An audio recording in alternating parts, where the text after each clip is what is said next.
In this demo, we are going to see how we can make use of REST data control, that is a newly introduced feature in JDeveloper 11.124. I have created my own REST web service which plays around with a database object and the data for which is stored in my local database. I have exposed department's resource as a REST resource, which allows you to execute the HTTP operations like get, put, post, and delete on the department's objects. From JDeveloper, I will just run the service, and I have a REST client plugin in my Mozilla Firefox, which is a very lightweight client application for consuming REST web services. So this is my REST web service. As you can see, this REST web service plays around on the department's object and it exposes get, post, delete, and put operations. So what we are going to do is, using JDeveloper 11.124, we will try to consume these REST web services using the REST web service data control. Let's go to our JDev. So I'm going to create a new application, which is going to be a Fusion web application.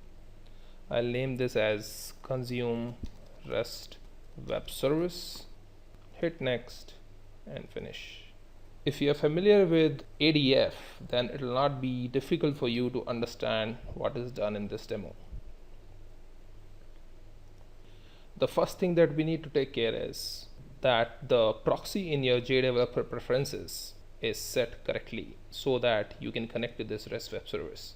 My web service is running on my local machine, so I don't need any proxy. I'll just disable it and go ahead. We are now going to create the REST web service data control. We'll go to all features and type REST. We see this web service data control that allows you to consume a SOAP or REST web service. We'll give it a name, REST DC, select REST radio option, and we'll create a new connection to the base URL. I'll name it as REST DC connection and paste the URL. This wizard allows you to consume a REST web service that is secured with basic or digest security schemes. My service is not secured currently, so I'm going to select none and I'll hit OK. The connection is created. The next step is to define the resources. Now, before I start creating the resources in this wizard, I will need to define the structure of the department's object that these operations make use of. Let me go to my client and show you what structure is returned by these web services. So this web service supports XML, and so is the case with the REST data control. It supports only XML format. It doesn't have any JSON support, though there are ways of making use of JSON, but that is not covered as part of this demo. So the get operation on the departments returns me this particular structure. So I'll need to define this structure in the wizard somehow. So what we'll do is we'll copy this XML content, come to our JDeveloper, cancel this wizard, and in JDeveloper we have a feature to generate a XML schema file for a given XML content. We'll go to the new gallery wizard. In this we will select XML and then XML schema from XML document. Before that, we will have to create the XML itself. So XML document first. I'm going to name this as departments XML and create it in DTEM REST DC demo.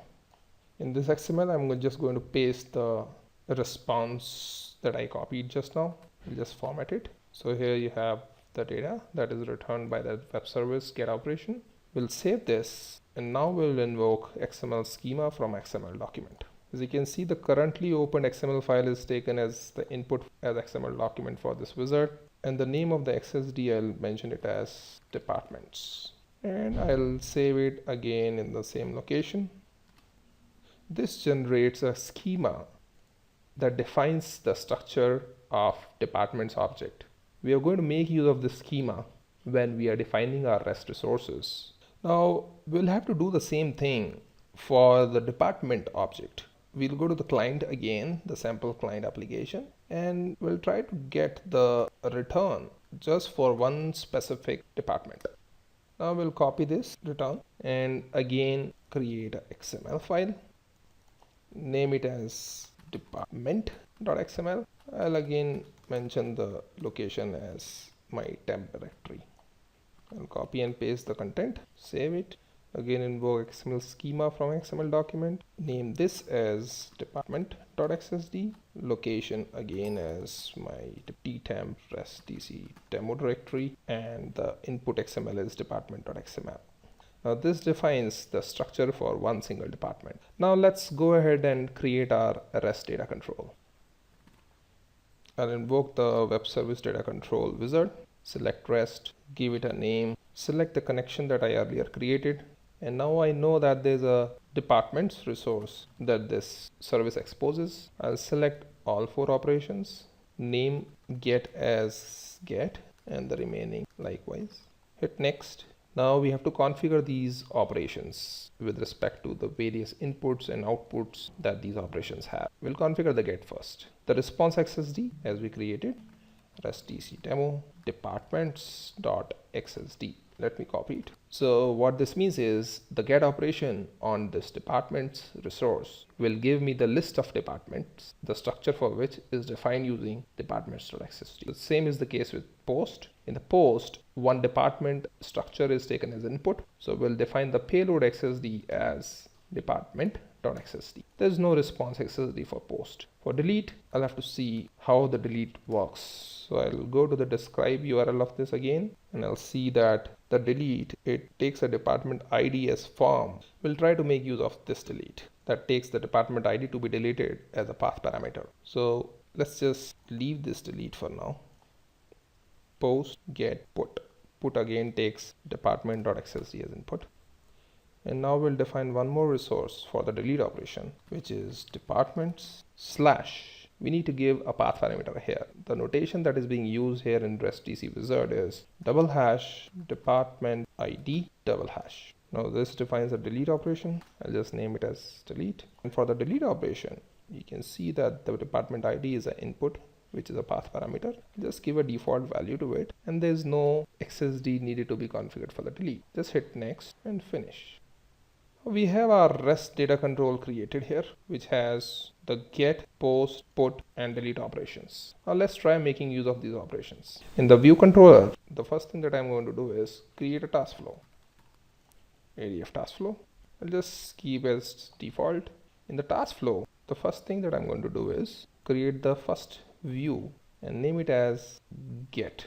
I'll create this get page as a page fragment. Read through the ADF documentation to know more about task flows. So in the get.jsf, I'm going to drop the return from get operation, the list of departments, a read-only table, single row selection. This will create a table for us, and that table is going to be populated using the return of the get operation. Let's quickly create a container page that can hold our task flow. I'll leave the defaults, and in this page, I'm going to drag and drop the task flow as a region. Now this page with the get operation is ready. Let's try running this page and see how the get operation behaves. So you can see here that the get operation has executed and all the departments list has appeared in our table. This is same as what we are getting here, starting from 1001 till 270.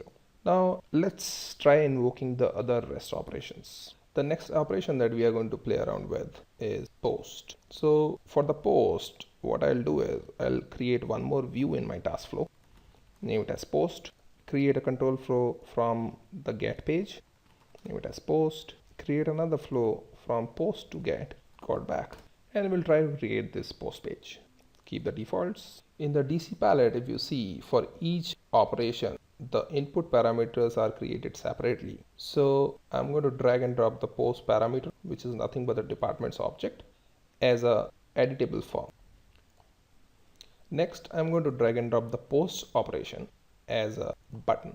And this post operation takes a department object as input. We already have a form, so we'll bind the input form to the input parameter for the post operation. We'll go to the ADF bindings, select the department iterator that has been created as part of dropping the post parameters onto the page. Select current row and data provider. This will fetch the values from the editable form and put it as an input parameter in the post operation. We'll select the action for the post button as back so that it can take us back to the main list page, and from the list page we'll drag and drop a button that can take us to the post page. We'll set the action for this post button as post, the control flow that we created in our task flow.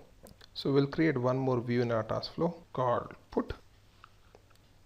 The similar kind of control flows from get page to the put page and back from put page to the get page. Try to create the put page now.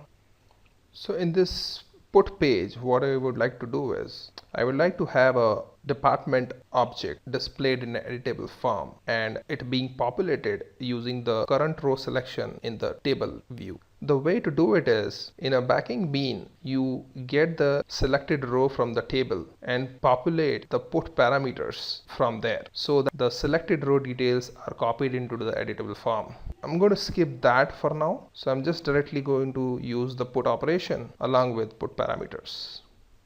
I'm going to drag and drop the put parameters as editable form, and I will drag and drop a put operation as a button. The input parameters for this put operation, as we did for the post operation, are going to be departments iterator, current row, data provider. The action for this put button is going to be back, and in the get page we will add one button and we'll name it as edit.